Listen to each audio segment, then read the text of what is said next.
Go. Agosto. 22. 2010. May tatlong magkakaibigan na lubhang masayang-masaya dahil muli sila nagkita-kita. Ito namang si Lara, kinausap si Emerson tungkol sa nakaraan nila. Dumating si Richie kung saan narinig ang napag-usapan. Nagselos si Richie kay Emerson. Hindi dahil kay Lara, kundi dahil kay Emerson. Ano to? Si Emerson nagtataka kay Richie kasi siya lang naman ang may alam na nagkarelasyon sila.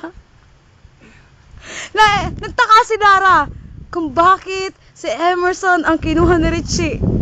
Eh samantalang para silang lalaki. Napaisip si Emerson, may nakaraan nga ba kami ni Richie?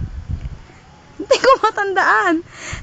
Napaisip ulit si Lara, siguro ang dalawang ito ay nagkaroon ng relasyon noong Agosto 8,